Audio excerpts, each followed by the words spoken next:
வணக்கம் guys. Front liver கற்றுக்க போகிற சீரீஸில் இன்றைக்கி நாள் 11. இன்றைக்கி காலையிலேயே நம்ம கொஞ்சம் சீக்கிரமாக இருந்ததால் ஒரு மாம்பழத்தை பெரிய ஒர்க் அவுட்டாக எடுத்துக்கிட்டு எப்பயும் போல இல்லாமல் இன்றைக்கி காலையிலேயே ஒர்க் அவுட் பண்ண ஸ்டார்ட் பண்ணிட்டோம். ஹேண்ட் ஸ்டாண்ட்லாம் ப்ராக்டிஸ் பண்ணி பல காலங்களாகுது. சரி இன்னைக்காச்சும் ப்ராக்டிஸ் பண்ணுவோம் அப்படின்ட்டு மரத்தில் சப்போர்ட் வச்சு கொஞ்ச நேரம் ஹோல்ட் பண்ணி ப்ராக்டிஸ் பண்ணேன். போட்டு இல்லாமல் நிற்கலான்னு பார்த்தா கொஞ்ச நேரம் கூட நிற்க முடியல. இப்படி தான் கொஞ்ச நாள் விட்டா எல்லா ஸ்கில்ஸும் வட்டாமல் டிஃப்ரெண்ட்டு போயிட்டு சரி நம்ம பார்க்காத டவுன்ஃபாலா அப்படின்னு விடாமல் வச்சோட ப்ராக்டிஸ் பண்ணிருந்தேன். அடுத்தபடியாக என்ன ஃப்ரண்ட் லிவர் தான். ஃப்ரண்ட் லிவரை ப்ராக்டிஸ் பண்ணுறதுக்கு கொஞ்ச நேரம் ஃப்ரண்ட் லிவரில் டக் ஹோல்டு. இது ஒரு 5 செகண்ட்ஸ் தான் ஹோல்ட் பண்ண முடியுது.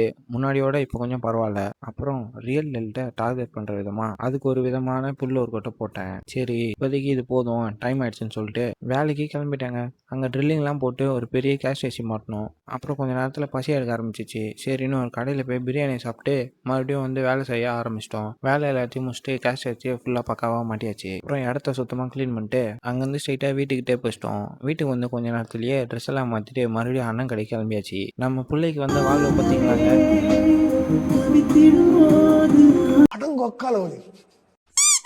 அப்புறம் கடைக்கு எதுக்கு போனோன்னே தெரில. சரின்னு மறுபடியும் அண்ணன் வீட்டுக்கு கிளம்பி போயாச்சு. அண்ணன் கொஞ்ச நேரம் நம்ம வண்டியை வச்சு வித்த காமிச்சிட்டு இருந்தாரு. சரின்னு அதை பார்த்துட்டு நம்ம மறுபடியும் வீட்டுக்கு வந்து நம்ம வித்தையை ஸ்டார்ட் பண்ணிட்டோம். இன்றைக்கி தான் கொஞ்சம் மஜாவாக அதிகப்படியான ஒரு ஒர்க்கெலாம் பண்ணிருக்கோம். மனசுக்கு நிம்மதி. சரி அதே நிம்மதியோட போயிட்டு ஹேண்ட்ஸ் அண்ட் புஷ்அப் ப்ராக்டிஸ் பண்ணலான்னு பார்த்தா நம்ம பாடி நம்மளுக்கு ஹேண்ட்ஸ் அண்ட் புஷ்அப்லாம் உனக்கு இல்லை அப்படின்னு சொல்லி அனுப்பிச்சிச்சு.